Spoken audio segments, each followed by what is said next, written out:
എല്ലാവർക്കും നമസ്കാരം. ഒരു സക്സസ്ഫുൾ ട്രേഡർക്ക് വേണ്ട ഏറ്റവും ഇമ്പോർട്ടൻ്റ് ആയിട്ടുള്ള ഒരു കാര്യമാണ് സ്റ്റേബിൾ മൈൻഡ് സെറ്റ് എന്ന് പറയുന്നത്. അതായത് ചേഞ്ചസ് വരാതെ ഒരേ രീതിയിലുള്ള ഒരു മൈൻഡ് സെറ്റോട് കൂടി കൃത്യമായി മുമ്പോട്ട് പോകുന്ന വ്യക്തികൾക്ക് ട്രേഡിങ്ങിൽ സക്സസ് ആകാനായിട്ട് സാധിക്കും. It's me Lindo. Welcome back to trading milestone. കഴിഞ്ഞ ക്ലാസ്സിൽ നമ്മൾ പറഞ്ഞുകൊണ്ടിരിക്കുന്നത് top 5 mind set of successful traders എന്നൊരു ടോപ്പിക്കായിരുന്നു. അതിനകത്ത് 2 ടോപ്പിക്കാണ് നമ്മൾ കഴിഞ്ഞ ആഴ്ച ഡിസ്കസ് ചെയ്തത്. ഇന്ന് നമ്മൾ അതിന്റെ ബാക്കി ടോപ്പിക്സ് പറയാനായിട്ട് പോവാണ്. വീഡിയോ ഒരുപാട് ലെങ്തി ആവാതിരിക്കട്ടെ എന്ന് വിചാരിച്ചിട്ടാണ് ഞാനിത് വളരെ ചുരുങ്ങിയ സമയം കൊണ്ട് പറയാനായിട്ട് ഉദ്ദേശിക്കുന്നത്. അപ്പം നമ്മൾ കഴിഞ്ഞ ക്ലാസ്സിൽ അഡാപ്റ്റബിലിറ്റിയെ കുറിച്ചിട്ട് നോക്കിയിരുന്നു. അതുപോലെ തന്നെ പേഷ്യൻസിനെ കുറിച്ചിട്ട്, ഡിസിപ്ലിനെ കുറിച്ചിട്ടൊക്കെ പറഞ്ഞു അല്ലേ. അതുപോലെ തന്നെ ഇമ്പോർട്ടൻ്റ് ആയിട്ട് മറ്റൊരു കാര്യമാണ് റിസ്ക് മാനേജ്മെന്റ് മൈൻഡ് സെറ്റ് എന്ന് പറയുന്നത്. അപ്പം ഒരു ആളുടെ മൈൻഡ് സെറ്റിലെ ഏറ്റവും ഇമ്പോർട്ടൻ്റ് ആയിട്ടുള്ള, പ്രത്യേകിച്ച് ട്രേഡറെ സംബന്ധിച്ചിടത്തോളം റിസ്ക് മാനേജ്മെന്റ് എന്ന് പറയുന്നത് ഏറ്റവും ഇമ്പോർട്ടൻ്റ് ആയിട്ടുള്ള ഒരു കാര്യമാണ്.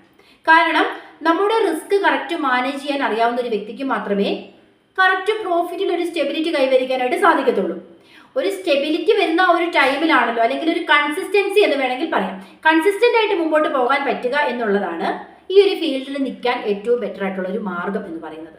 കാരണം ഇപ്പോൾ ഒരു ദിവസം ഒരു 50,000 നമുക്ക് പ്രോഫിറ്റ് കിട്ടിയെന്ന് വിചാരിക്കുന്നു. പിറ്റേ ദിവസം 10,000 കിട്ടുന്നു, പിറ്റേ ദിവസം 3,000 കിട്ടുന്നു, വീണ്ടും ഒരു 70,000 ലോസ് വരുന്നു. ഈ ഒരു രീതിയിൽ പോകുന്ന ട്രേഡേഴ്സിന് ഒരിക്കലും ഒരു കൺസിസ്റ്റൻസി ഉണ്ടാകത്തുമില്ല, അവർക്കൊരു സക്സസ് കിട്ടത്തുമില്ല. അവരെന്നും ഇങ്ങനെ ലോസ് വരുന്നു, അത് കവർ ചെയ്യുന്നു, വീണ്ടും ലോസസ് വരുന്നു. അങ്ങനെയൊക്കെ പോകുമ്പോഴാണ് റിവെഞ്ച് ട്രേഡിലേക്ക്, നമ്മൾ കഴിഞ്ഞ ഇതിനു മുമ്പ് ക്ലാസ്സുകളിൽ പറഞ്ഞിട്ടുണ്ട് എന്തുകൊണ്ടാണ് ആളുകൾ ഓവർ ട്രേഡ് ചെയ്യുന്നത് അല്ലെങ്കിൽ റിവെഞ്ച് ട്രേഡ് ചെയ്യുന്നതെന്നൊക്കെ. എല്ലാത്തിനെയും അടിസ്ഥാനം മൈൻഡ് സെറ്റ് ആണെന്ന് മനസ്സിലാക്കുക. അപ്പം റിസ്ക് മാനേജ് ചെയ്യുന്ന കാര്യത്തിലും നമ്മുടെ മൈൻഡ് സെറ്റ് ആണ് ഇമ്പോർട്ടൻറ്റ്. ഇവിടെ നമ്മൾ ശ്രദ്ധിക്കേണ്ട മറ്റൊരു കാര്യമാണ് highlight the important of setting stop loss എന്ന് പറയുന്നത്.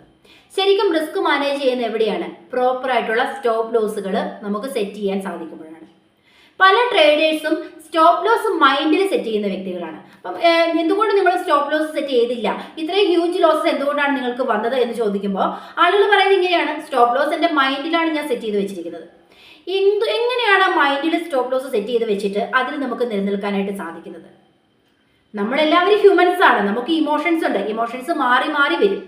ആ ഒരു സമയത്ത് മൈൻഡിൽ സ്റ്റോപ്പ് ലോസ് സെറ്റ് ചെയ്ത് വെച്ചു എന്ന കാരണം കൊണ്ട് ഒരു ട്രേഡ് എത്രമാത്രം നമുക്ക് റൺ ചെയ്യിക്കാൻ സാധിക്കും ഓപ്പോസിറ്റ് സൈഡിലേക്ക്. ഒരു ഉദാഹരണം പറയുകയാണെങ്കിൽ, ഒരു 100 റുപ്പീസിലെടുത്ത് ട്രേഡ് ആണെന്ന് വിചാരിക്കുക.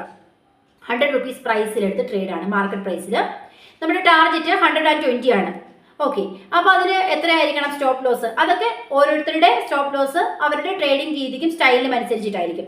ഇവിടെ എക്സാമ്പിൾ പറയുമ്പോൾ അദ്ദേഹത്തിന് സ്റ്റോപ്പ് ലോസ് ഒരു 90 ആണെന്ന് വിചാരിക്കുക. 10 പോയിന്റ് ആണ് സ്റ്റോപ്പ് ലോസ് കൊടുത്തിരിക്കുന്നത്. അത് മൈൻഡിൽ സെറ്റ് ചെയ്ത് വെച്ചിരിക്കുന്നു. അപ്പം 90 വരെ വന്നു. ആ മൈൻഡിൽ സെറ്റ് ചെയ്ത സ്റ്റോപ്പ് ലോസ് എന്തുകൊണ്ടാണ് ട്രിഗർ അമർത്താൻ സാധിക്കാത്തത്? പലർക്കും അത് സാധിക്കുന്നില്ല. അവർ ആ 90, 89, 85 ഇങ്ങനെ പോകുമ്പോൾ ആ ഒരു ടൈമിൽ ഇൻറ്റൻസീവ് ആയിട്ടുള്ള ഇമോഷണൽ ചേഞ്ചിലൂടെയാണ് ആ വ്യക്തി കടന്നു പോയിക്കൊണ്ടിരിക്കുന്നത്. അത് എന്നിട്ടും അവർക്ക് എന്തുകൊണ്ട് അത് സ്റ്റോപ്പ് ലോസ് കട്ട് ചെയ്യാനായിട്ട് സാധിക്കുന്നില്ല? 85 വീണ്ടും എത്തി, വീണ്ടും ഇങ്ങനെ പോവുകയാണ്. 85 എത്തി, 82 എത്തി, 80 എത്തി. ഈ ആളുകൾ എന്താ ചിന്തിക്കുന്നത് അറിയോ? ഒരു 85, 84 ഒക്കെ കഴിയുമ്പോഴേക്കും ആളുകൾ ചിന്തിക്കും ഒന്നുകൂടെ 90 വരും, അപ്പോൾ ഞാൻ ഇറങ്ങിപ്പോവാം. അതാണ് പിന്നെ ആളുകൾ ചിന്തിക്കുന്നത്. എനിക്ക് ബൈ ടു ബൈ എങ്കിലും കിട്ടുവാണെങ്കിൽ എനിക്ക് ഇറങ്ങിപ്പോകാനായിട്ട് സാധിക്കും. അല്ലെങ്കിൽ എൻ്റെ സ്റ്റോപ്പ് ലോസ് 90 ആണല്ലോ, അപ്പോൾ 90 വരട്ടെ, എന്തായാലും മാർക്കറ്റ് ഇങ്ങനെ ഫ്ലക്ച്വേറ്റ് ചെയ്യുകയാണല്ലോ, ആ ഒരു ടൈമിൽ വീണ്ടും അത് 90ലേക്ക് എത്തും. ഇങ്ങനെ ആളുകൾ വെറുതെ മാർക്കറ്റിന്റെ മുമ്പിൽ ഇരുന്നിട്ട് അത് 75, 50 ആ റേഞ്ചിലായിട്ടും പിന്നെ അവർക്ക് ചെയ്യാനേ സാധിക്കുന്നില്ല. അവരുടെ ഇമോഷൻസ് മൊത്തം ഔട്ട് ഓഫ് കൺട്രോളായി. പിന്നെ അവർക്കത് ഹാൻഡിൽ ചെയ്യാൻ സാധിക്കാതെ വരുന്ന അവസ്ഥയിൽ വളരെ പാനിക്കായി ഇനി ഒന്നും ചെയ്യാനില്ല എന്ന സിറ്റുവേഷനിലാണ് ചില ആളുകൾക്ക് ക്യാപിറ്റൽ അടക്കം ലോസ് വരുന്നത്. ഇവിടെയാണ് നമ്മൾ റിസ്ക് മാനേജ്മെന്റിന്റെ പ്രസക്തി എന്ന് പറയുന്നത്. പ്രോപ്പറായിട്ട് റിസ്ക് മാനേജ് ചെയ്യാൻ, അതായത് മൈൻഡിൽ സെറ്റ് ചെയ്യുന്ന സ്റ്റോപ്പ് ലോസ് നമുക്ക് ചെയ്യാൻ സാധിക്കുന്നില്ല എങ്കിൽ നമ്മൾ സ്റ്റോപ്പ് ലോസ് ടൈപ്പ് ചെയ്ത് തന്നെ വെക്കുക. 10 പോയിന്റ് ആണെങ്കിൽ ആ 10 പോയിന്റ് നമ്മൾ അവിടെ സെറ്റ് ചെയ്ത് വെച്ചിരിക്കുക. അത് വീണ്ടും ആ ഒരു പോയിന്റിൽ എത്തിയിട്ട് ഇറങ്ങാം. ആ ഒരു എന്തിനാണ് നമ്മൾ അങ്ങനെ ചിന്തിക്കുന്നത്? അതൊക്കെയാണ് ശരിക്കും ലോസ് വരുന്നതിന്റെ കാരണം എന്ന് പറയുന്നത്. ലോസ് വരുന്നതിന്റെ കാരണത്തെ പറ്റിയിട്ടല്ല നമ്മുടെ ടോപ്പിക്ക്, മൈൻഡ് സെറ്റിനെ പറ്റിയിട്ടാണ് അല്ലേ. അപ്പം നമ്മൾ പറഞ്ഞുകൊണ്ടിരിക്കുന്നത് റിസ്ക് മാനേജ്മെന്റ് മൈൻഡ് സെറ്റ് എന്ന് പറയുന്നത്. അതാണ് ഈ സ്റ്റോപ്പ് ലോസിന്റെ കാര്യം ഞാൻ പറയുന്നത്. അവിടെ നമ്മൾ ശ്രദ്ധിക്കുക, പ്രോപ്പർ സ്റ്റോപ്പ് ലോസ് സെറ്റ് ചെയ്യുക. നമുക്ക് അഫോർഡബിൾ ആയിട്ടുള്ള റിസ്ക് മാത്രമേ നമ്മൾ എടുക്കാൻ പാടുള്ളൂ. 1 lakh ക്യാപിറ്റലിൽ ട്രേഡ് ചെയ്യുന്ന ഒരാൾക്ക് അഫോർഡബിൾ ആയിട്ടുള്ള റിസ്ക് അല്ല 10 lakh ക്യാപിറ്റലിൽ ട്രേഡ് ചെയ്യുന്ന വ്യക്തിയെ സംബന്ധിച്ച്. It's depend. സോ ഇത് പേഴ്സൺ ടു പേഴ്സൺസ് ഡിഫറെൻ്റ് ആണ്. സോ നമുക്ക് ആപ്റ്റ് ആയിട്ടുള്ള സ്റ്റോപ്പ് ലോസ്, നമുക്ക് ആപ്റ്റ് ആയിട്ടുള്ള ടാർഗറ്റ് അല്ലെങ്കിൽ റിസ്ക്, ഇതെല്ലാം നമ്മുടെ മാത്രം ഉത്തരവാദിത്തമാണ്. നമ്മളത് സെറ്റ് ചെയ്ത് വെക്കുന്നതിൽ അലർട്ടായിട്ടിരിക്കുക. ഒരു പോയിന്റ് ആണ് ഇമോഷണൽ റെസിലൻസ് എന്ന് പറയുന്നത്. ട്രേഡിംഗ് എന്ന് പറയുന്നത് തന്നെ ഒരു ഇമോഷണൽ ടാക്സിംഗ് ആണ് അല്ലേ? കാരണം നമ്മുടെ ഒരു വ്യക്തിയെ സംബന്ധിച്ചിടത്തോളം അവരുടെ ഹൈ ലെവൽ ഓഫ് ഇമോഷൻസിലൂടെയാണ് ട്രേഡിങ്ങിന്റെ സമയത്ത് കടന്നു പോയിക്കൊണ്ടിരിക്കുന്നത്. ഇവിടെ നമ്മൾ ശ്രദ്ധിക്കേണ്ട ഒരു കാര്യം, ഇമോഷണൽ റെസിലൻസ് എന്ന പോയിന്റ്, ഈ ഒരു മൈൻഡ് സെറ്റ് എപ്പോഴാണ് നമ്മൾ സെറ്റ് ചെയ്യേണ്ടത്? അതായത് നമ്മുടെ ട്രേഡ് റിവഞ്ച് ട്രേഡിലേക്കും ഓവർ ട്രേഡിലേക്കും പോകുന്ന ഒരു സമയത്താണ് നമ്മുടെ കയ്യിൽ നിന്ന് നമ്മുടെ ഇമോഷൻസിന്റെ കൺട്രോൾ മുഴുവനും പോകുന്നത്. ആ ഒരു സിറ്റുവേഷൻസ് ട്രേഡിൽ വരാതിരിക്കുക എന്നുള്ളതാണ്. ഈ ഒരു പോയിന്റിൽ നമ്മൾ ശ്രദ്ധിക്കേണ്ട പ്രധാനപ്പെട്ട കാര്യം അക്സെപ്റ്റ് ദ ഫെയിലിയർ എന്നുള്ളതാണ്. നമുക്കറിയാം സക്സസ് എന്നതുപോലെ തന്നെയാണ് ഫെയിലിയറും. എപ്പോഴും ഒരാൾ സക്സസ് മാത്രം മുമ്പിൽ കണ്ടുകൊണ്ട് ജീവിക്കാനായിട്ട് പാടില്ല, അവിടെ ഫെയിലിയറും ഉണ്ട്. അപ്പം നമുക്ക് എന്തുകൊണ്ടാണ് സക്സസ് അക്സെപ്റ്റ് ചെയ്യാൻ സാധിക്കുകയും ഫെയിലിയർ വരുമ്പം നമ്മുടെ ഇമോഷൻസിനെ കൺട്രോൾ ചെയ്യാൻ പറ്റാതെ വരുന്നു? ചില ആളുകൾക്ക് ചില ദിവസങ്ങളിൽ ഹൈ പ്രോഫിറ്റ് അല്ലെങ്കിൽ ഡബിൾ ക്യാപിറ്റൽ എന്നൊക്കെ പറയുന്ന രീതിയിൽ പ്രോഫിറ്റ് കിട്ടും. അപ്പം വളരെ ഹാപ്പിയാണ്. അവിടെ നമുക്ക് വരുന്ന ഇമോഷൻ എന്ന് പറയുന്നത് ഹാപ്പിനെസ് മാത്രമാണ് അല്ലേ? ആ ഒരു ഹാപ്പിനെസ്സിനെ വളരെ കാര്യമായിട്ട് നമ്മൾ എന്ത് ചെയ്യുന്നു? സെലിബ്രേറ്റ് ചെയ്യുന്നു.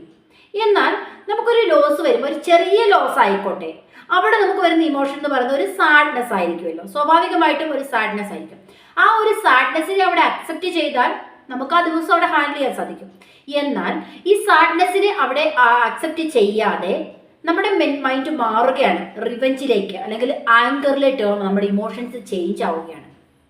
ആരുടെ നേരെയാണ് നമ്മൾ ഇമോഷൻ എടുക്കുന്നത്? ഈ റിവെഞ്ച് ട്രേഡ് കാണിക്കുന്നത്, ആങ്കർ എടുക്കുന്നത് മാർക്കറ്റിന്റെ നേരെ.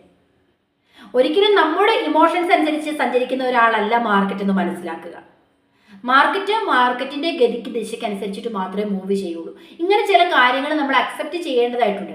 ഇനി നിങ്ങൾക്ക് ഇത് അക്സെപ്റ്റ് ചെയ്യാൻ പറ്റുന്നില്ല എങ്കിൽ ഡെയിലി ഇങ്ങനെ റിപ്പീറ്റ് ചെയ്ത് പറയുക, എനിക്ക് ഇത്ര രൂപയാണ് സ്റ്റോപ്പ് ലോസ് അല്ലെങ്കിൽ ടാർഗറ്റ്. ഈ failure I can accept the failure. Success പോലെ തന്നെ ഫെയിലിയർ ഞാൻ അക്സെപ്റ്റ് ചെയ്യണം. അപ്പം ഞാൻ ഫെയിൽ ആയാലും ഞാൻ ഇത്ര ട്രേഡിന് മുകളിൽ എടുക്കില്ല.